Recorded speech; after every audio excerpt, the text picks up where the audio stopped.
राधे राधे।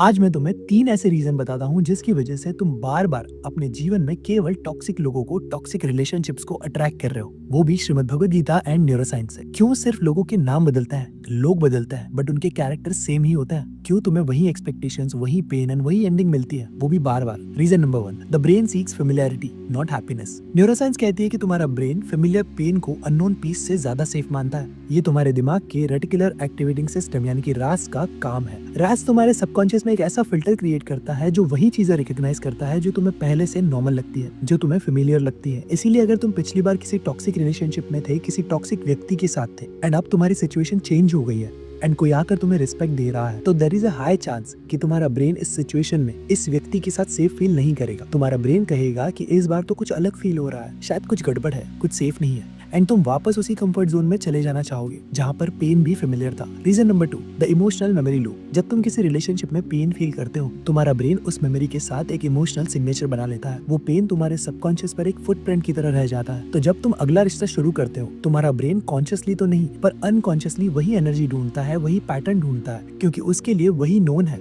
वही होम है। इस प्रोसेस को कहते हैं इमोशनल कंडीशनिंग और ये तब तक तुम्हारे साथ रिपीट होती रहेगी जब तक तुम इसे ऑब्जर्व करके रोकना नहीं चाहोगे। रीजन नंबर 3, कर्मा एंड प्रकृति। श्रीमद् भगवद गीता अध्याय 3 श्लोक 27 में श्री कृष्ण अर्जुन से कहता है, प्रकृते क्रियामनानि गुणे कर्माणि सर्वश।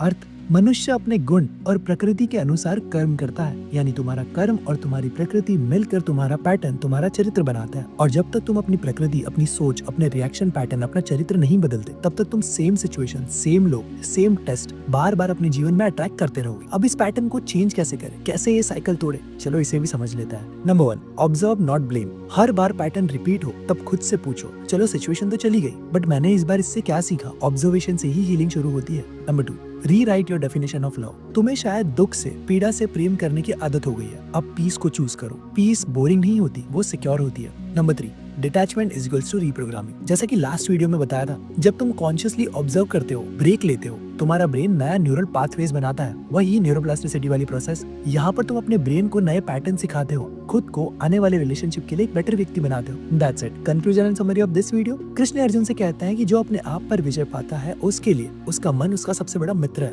यानी कि जब तुम अपने अंदर के पैटर्न पे कंट्रोल पा लेते हो, डूअर से ऑब्जर्वर बनते हो, तब तुम अपने कर्म और प्रकृति से आजाद हो जाते हो। तो अगर तुम बार बार सेम चीजों में दुख पा रहे हो तो याद रखो, ये कोई पनिशमेंट नहीं है, ये रिपीटेशन बस तभी तक चलेगा जब तक तुम इससे कुछ सीख नहीं जाते। सो बस आज के लिए इतना ही। अगर ये वीडियो अच्छा लगा तो अपने दोस्तों के साथ जरूर शेयर करना एंड अगर वीडियो देखने के बाद भी तुम्हारे मन में कोई डाउट है जिसमें मैं तुम्हारी कुछ हेल्प कर सकूं, तो मेरे साथ one on one conversation book कर लेना। मिलते हैं अगली वीडियो में किसी और सवाल और उसके जवाब के साथ। जय श्री कृष्णा।